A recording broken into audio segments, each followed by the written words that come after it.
Comportement à sa vie en colonie. Ils sont organisés. Les jeunes de tailles différentes vivent au centre, des adultes. Faire attention dans un grand bac, ils peuvent monopoliser l'aquarium aux dépens des autres pensionnaires. Surtout si les autres poissons sont de la même taille que les Néolamprologus richardii adultes. Anecdote, cette espèce est la première à été exportée par le lac Tanganyika, on l'a vu tout à l'heure, par Pierre Richard, année. Malheureusement, ce succès a son revers. Et les poissons trouvés à l'heure actuelle dans certains commerces animaleries proviennent, et ça Philippe pourra nous dire, proviennent généralement maintenant de République tchèque et sont issus de souches parfois dégénérées, museaux écrasés, malformation des nageoires et même hybridés, visiblement avec son proche parent Néolamprologus pulcher ou pulcher daffodil.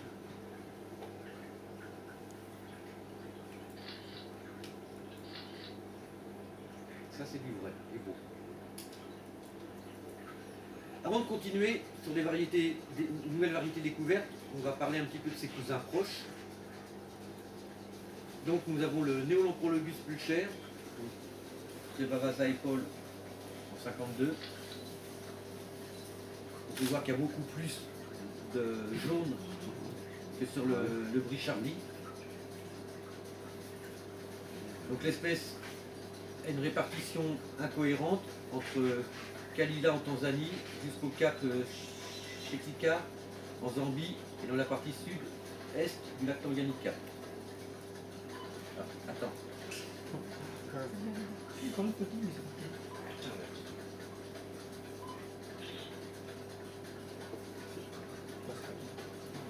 Néolamprologus pulcher daffodil, donc qui est jaune aussi, mais par contre qui est beaucoup plus rosé de corps. Alors j'en ai eu, je ne sais pas si Bruno, vous en avez eu, non, personne n'en a tenu.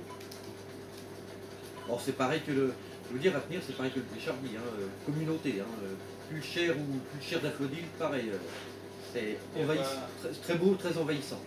Il n'y a pas une différence d'agressivité ou pas? Non, non, et la preuve, t'en fais les frais. Et pourtant, alors là, on va y venir, et ça ne vit pas en communauté. L'Helianthus, qui est un proche parent, et t'as vu au début tout timide dans le bac, au bout de 3 jours, c'est fini, quoi.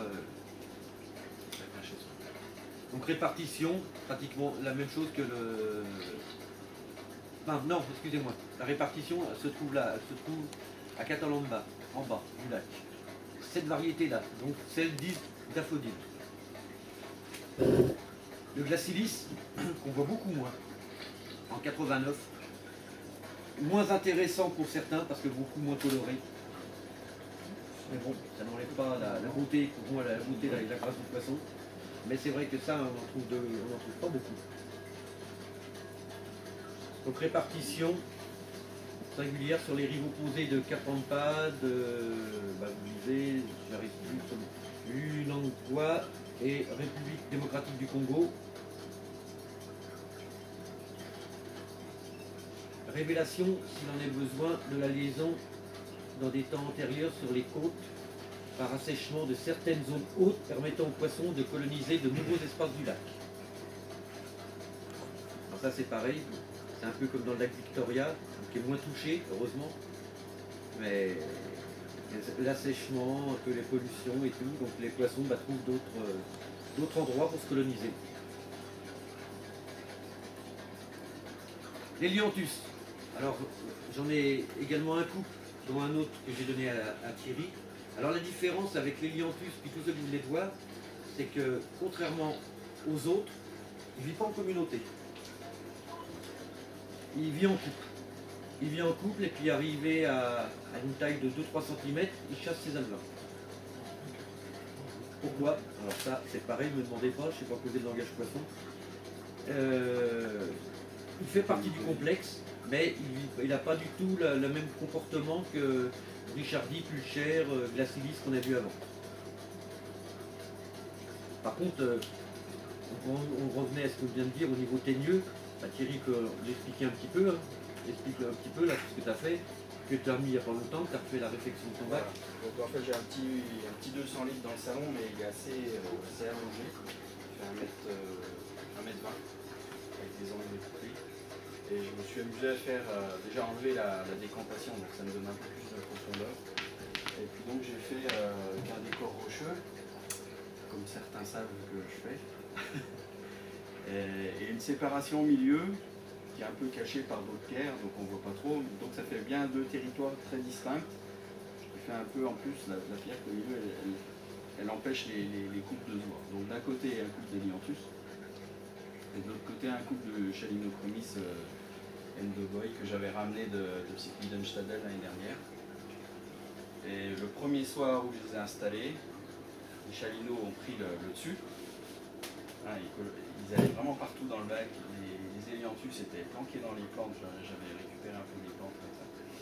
Et là, ça y est, le mâle est sorti des plantes, il commence à aller sur l'autre territoire et voir un peu plus loin. Et pourtant, son mâle Chalinochromis, il fait bien 8 belle cm. bête. Il est balèze. Il a bien grossi. très beau, très teigneux. Mais Ah, je c'est pense sûr que que le Chalino, il ne se laissera pas faire. Non, il ne se laissera pas faire, mais disons qu'il n'aura pas la loi. C'est quand même assez virulent. La preuve, je sais qu'ici il y en a qu'en fond. Moi je vois mes frontosas qui sont avec les Brichardis.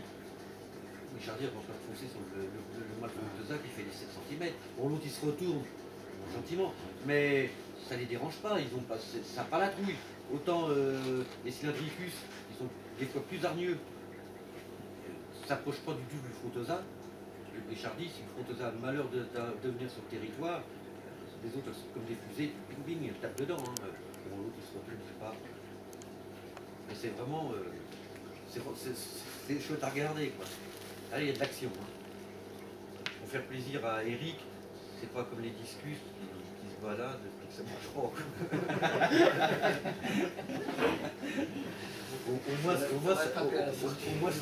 ça remue. Chacun trouve son plaisir. Non, je blague. C'était une petite anecdote. Donc, provenant de la côte sud-ouest du lac Tanganyika. Quoique, attends, je suis mal placé parce que je parle du Tanganyika. Alors. Donc, provenant de la côte sud-ouest du lac Tanganyika, République démocratique du Congo, ex-Zaïre, à environ 110 mètres carrés, 110 km au sud de Moba, où il a été observé une profondeur généralement entre 2 et 7 mètres. La distribution géographique est limitée à environ 20 km des côtes. Alors c'est pareil, méfiez-vous des lieux de pêche, parce que vous savez, moi je le savais, mais Robert l'a confirmé, beaucoup de pêcheurs aujourd'hui vous donnent des lieux de pêche, mais en fin de compte ils sont des fois à 150 km, voire 200 km où ils les ont trouvés, pour pas que justement le concurrent aille pêcher les poissons. Alors ça c'est aussi... mais bon, on arrivera peut-être un jour à que tout le monde dise la vérité, quoi. Mais ça doit gagner, hein. On est content. Pareil, un qu'on voit pas beaucoup, le Maruk 26, donc par Bucher en 89. Alors la différence, alors lui il a un peu du Pulcher et puis du Brichardie. Il a du Pulcher par le liseré jaune sur la dorsale et puis tous les filaments bleutés du Brichardie. Et un début d'opercule, le perculum en dessous qui est jaune, un petit peu jaune, par contre il n'a pas cette tache noire qu'ont les Brichardis et les daffodiles. Donc répartition entre Capampa et Molero, où on trouve également à Molero les fameux Trophéus. Ça c'est une autre histoire.